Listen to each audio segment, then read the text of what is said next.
Hey guys, this week we're going to talk about role change and what that means. Kind of crazy time, especially if you're a senior, or if you're going to this time of transition, if your softball career is over, or if it's kind of taking a turn or going a different direction. We're going to talk about what it means to have that role change.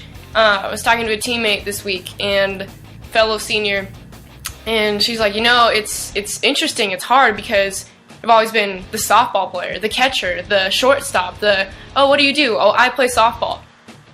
Okay, well, what do you do when all of a sudden you're faced with that conversation and someone says, oh, what do you do here? You're like, oh, I played softball.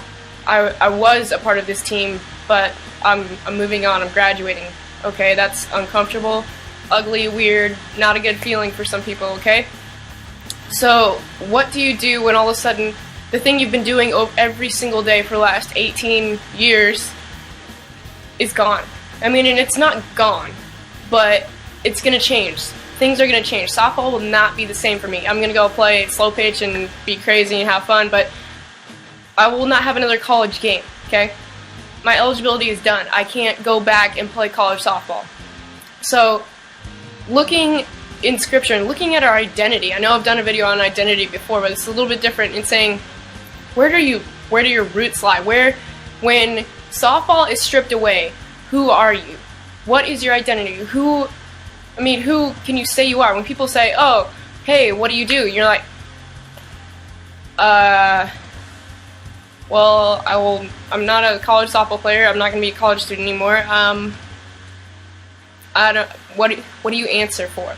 Okay, so that's where it's important to say, okay, God, you are the center of my life. You are the center of my game, my school, everything that I do is centered around you, so that when that is pulled away, God is still there. So when people say, oh, hey, what are you doing? You're like, well, I played softball for WT, but, I'm looking to see where God takes me in the next step in ministry and how He's going to grow this experience and use that to impact my life in the future and impact those around me. Okay, when you know that God is the center of what you're doing and where you're going, that identity, that role change isn't as uncomfortable, isn't as difficult, because you know that it's not just going away. You're not just done and you don't have a purpose in the world anymore, right?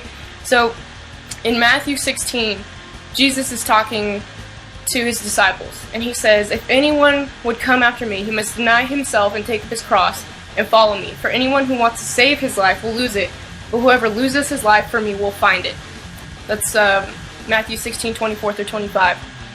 What He's saying there, He's like, look, you can't hold on to these things and just keep going with me. I mean, Toby Mac has a song, he's like, I don't want to gain the whole world and lose my soul, right?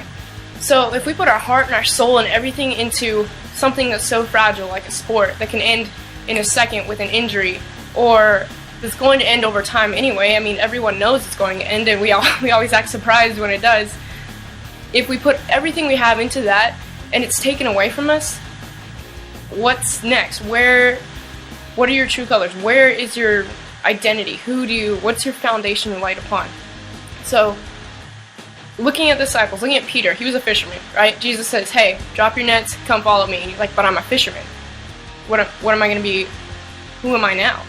Same thing with Saul. It's kind of a stretch and a crazy story, but Saul's walking around the desert denying God and, jailing Christians, and God comes to him and He blinds him, and He says, hey, your name's now going to be Paul, and you're going to go speak my name to the nations. You're going to go talk about my ministry.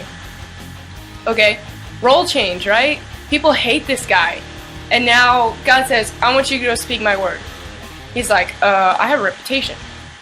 All of that has to change. All of that, God says, changes his heart and says, look, no, you're going to go speak my word rather than jailing my people. That's crazy, right? That's a huge role change, huge transition, where God says, yeah, I know you're used to this, but we're tired of that, whatever, moving on.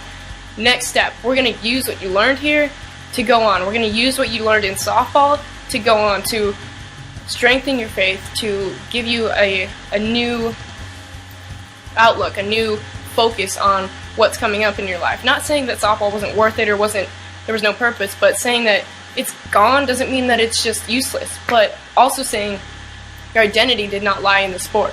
Softball, it helped me become who I am, but it hasn't made me who I am. It's not my identity. It's not where my trust lies in, right? It's a round ball, round stick, hit the ball, run in a square. I mean, really, it's kind of weird. But it is a sport. It is something tangible. And when that goes away, where does your identity lie? Where can you say, okay, God, yeah, that was a huge part of me, but I know there's so much more in you. Where do you say that, and where are you able to truly, truly trust that God is in control and is going to use what you did before as a huge part of what you're going to do on his next mission for you in the future?